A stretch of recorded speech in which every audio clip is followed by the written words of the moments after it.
শুকরিয়া আদায় করব আলহামদুলিল্লাহ। যে ইসলামের শত্রু সে সবার শত্রু, যে ইসলামের শত্রু সে সবার শত্রু, সে যেই দলের হোক, সে যেই দলের হোক, ইসলামের শত্রু সবার শত্রু, এর কোনো দল নাই, এর কি নাই। আর মুসলমান একটাই দল, আল্লাহ দল। কার দল? আল্লাহ। যেখানে যা কিছু হোক ইসলামের জন্য সমস্ত কিছু করবা, যে যাই হোক ইসলামের জন্য হইলে সব কিছু ত্যাগ করে ইসলামের জানদানিয়া খাইতে হবে। কোরআন হাদিস মোতাবেক নিজের জীবনকে বাস্তবিত করতে হবে, তাহলে দুনিয়া এবং আখিরাতে কামিয়াবি হবে। যে কোরআন হাদিসের খেলাফ যাবে, যত বড়ই শক্তি থাকুক, আল্লাহ তাকে ধ্বংস করে দেবে। কি করে দেবে? দুনিয়ার শুরু থেকে নিয়ে এখন পর্যন্ত মেসালের অভাব নেই, কি নাই? মেসালের অভাব। আর যে তাকাব্বুর করবে, আল্লাহ তাকেও ধ্বংস করে দেবে। অহংকার করবে, তাকেও ধ্বংস করে দেবে। আল্লাহ তাকে কাহকে রাখবে না। কোরআন হাদিস পড়ার পরও যে কোরআন হাদিস মোতাবেক আমল করবে না, সেও ধ্বংস হয়ে যাবে। কোরআন হাদিস পড়ছে, কোরআন শরীফ পড়ি, তাহাজ্জুদ পড়ি, কিন্তু শুধু বলে, কিন্তু বাস্তবে কি? বাস্তবে না। অর্থাৎ এগুলো ধোঁকা, মানুষদেরকে ধোঁকা দেওয়া। এই সমস্ত ধোঁকা থেকে নিজেকে বাঁচাইতে হবে। এই জন্য বাংলাদেশ যেন কামিয়াবি, সফলতা যে অর্জন থাকে, এই জন্য সবাইকে মেহনত করতে হবে। যারা বিদেশে আছে তারা রেমিটেন্স যেটা পাঠানো দরকার, এটা পাঠাই দেওয়া, যাতে করে দেশ উন্নত থাকে। এবং কানুন এই দেশে হোক, বাংলাদেশ সমস্ত কানুন নিয়ম কানুন মানা, নিজের জন্য, দেশের জন্য, সবার জন্য দোয়া করা। বাংলাদেশে ইসলামী আইন চালু হয়, বাস্তবায়িত হয়, এর জন্য মেহনত করা। প্রত্যেকে যদি আমরা চাই, হবে। চাইলে কি হবে? ছাত্র আন্দোলন করেন, শুধু ছাত্র ছিল, সর্বস্তর ছিল, শুরু কোটা আন্দোলন ছাত্ররা কিছু দিল। যখন দেখছে যে না, এটা তো অত্যাচার, জুলুমের উপর জুলুম, তখন আর কেউ বসে থাকে। মাদ্রাসা ছাত্র, ইউনিভার্সিটির ছাত্র, সমস্ত ধরনের ছাত্র, সমস্ত লোক, জনগণ, সর্বোপরি সমস্ত জনগণ এই আন্দোলনে লেগে আছে। কারণ আমরা তো সমস্ত খবরে জানি, সবাই। কারণ জালেমের থেকে মুক্তি পেতে হবে, জুলুমের একদম লাস্ট পর্যায়ে এসে পড়ছে। আল্লাহ তাআলা এই জুলুম থেকে, অহংকার করেছে, তাকাব্বুর করেছে, দাবি মানে নেই, আল্লাহ তাআলা একদম গদি থেকে নামাইছে। এই জন্য যারাই জুলুম করবে, অত্যাচার করবে, তারা টিকতে পারবে না। এই জন্য সবার জন্য দোয়া করা, আল্লাহ তাআলা যেন সবাইকে হেদায়েত দেন, আমিন। এবং সবাইকে আল্লাহ তাআলা কামিয়াবি দান করেন, আমিন। নেকামত দান করেন, আমিন। যখন ইসলামের আওয়াজ আসবে, ওলামায়ে কেরাম ডাক দিবে, তাদের ডাকে লাব্বাইক বলা। এখন দোয়া বাংলাদেশে যদি জনগণ চায়, তো ইসলামী আইন, ইসলামী হুকুমত আসার জন্য কোনো কষ্ট করার দরকার পড়ে না। সবাই চায়। আর যদি সবাই চায় যে না, আমি ইসলামী হুকুমত এসে পড়ে, তো আমার নামাজ পড়তে হবে, রোজা রাখতে হবে, সমস্ত পেরেশানি, তাহলে মুশকিল। এজন্য ইসলামী যখন আসবে, তখনই শান্তি আসবে।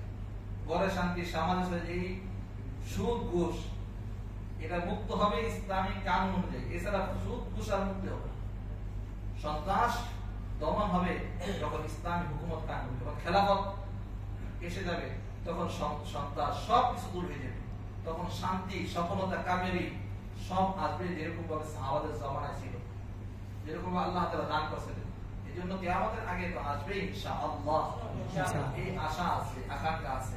আল্লাহ দিবেন, কামিয়াবি দিবেন, ফাতহ দিবেন। মক্কায় বিজয় আল্লাহ দান করেছেন, হুদায়বিয়ার বিজয় দান করেছেন, উহুদের বিজয় আল্লাহ দান করেছেন, বদরের বিজয় আল্লাহ দান করেছেন, বিভিন্ন সাহাবাদের শাহাদাতের মাধ্যমে আল্লাহ তাআলা বিজয় দান করেছেন। বিভিন্ন জায়গায় ইতিহাস সাক্ষী, যারাই অত্যাচার জুলুম করেছেন, আল্লাহ তাআলা তাদেরকে বরবাদ করেছেন। এজন্য আমাদেরকে এই খুশিতে আল্লাহর হুকুম ছেড়ে দিলে চলবে না, আত্মহারা হইলে চলবে না। বুদ্ধি, দিমাগ সবকিছু ঠিক রেখে আগে বাড়তে হবে। আল্লাহর হুকুম, নামাজকে 5 ওয়াক্ত নামাজ আদায় করতে হবে। কয় ওয়াক্ত নামাজ? ঈমান ঠিক থাকতে হবে। ঈমান, কারোর সামনে মাথা নত করা যাবে না, কারোর সামনে কি করা যাবে না? মাথা নত করা যাবে না। ঈমান ঠিক থাকতে হবে। ঈমান আকীদা, ঈমান আকীদার সাথে কারোর সাথে কোনো কি করা যাবে না? আপোষ করা যাবে না। ঈমান আকীদা। তারপরে হলো রাসূলুল্লাহ সাল্লাল্লাহু আলাইহি ওয়াসাল্লামের অসম্মান হোক, এজন্য কারোর সাথে কি করা যাবে না? আপোষ করা যাবে না। নাস্তিক ফাস্তিকের সাথে কোনো সম্পর্ক করা যাবে না।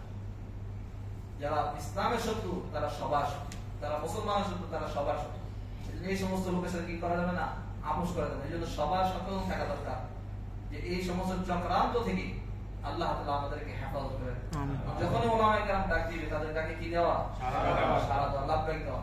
যারা বিদেশে আছেন, বিদেশ থেকে দেশে আমাদের কত আত্মীয়স্বজন আছে, আমরা তাদেরকে বলবো, আমরা এখান থেকে সাহায্য করব। তাদের কথা অনুযায়ী আমরা পুরা দুনিয়াতে আল্লাহর হুকুম যেন বাস্তবায়িত হয়ে যায় জন্য মেহনত করব। আল্লাহ তাআলা তৌফিক দান করেন, আল্লাহ তাআলা কামিয়াবি দান করেন, আল্লাহ তাআলা সফলতা দান করেন। আল্লাহ যে সফলতা দিয়েছে এটা আল্লাহ তাআলা কামিয়াবি দান করেন। এর ভিতরে আল্লাহ তাআলা যারা ষড়যন্ত্র করছে আল্লাহ তাআলা ষড়যন্ত্র থেকে হেফাজত করেন। আমিন। এবং আল্লাহ তাআলা সবাই যারা মৃত্যুবরণ করছেন, শহীদ হয়ে গেছেন, যারা দুনিয়াতে বিদায় হয়ে গেছেন, আল্লাহ তাআলা তাদেরকে শহীদের আলা মাকাম দান করেন। আমিন। যারা আছেন তাদেরকে আল্লাহ তাআলা গাজী হিসাবে প্রতিষ্ঠিত করেন। যারা শহীদ হয়েছে তাদেরকে আল্লাহ তাআলা বীর খিতাব আল্লাহ তাদেরকে দান করেন।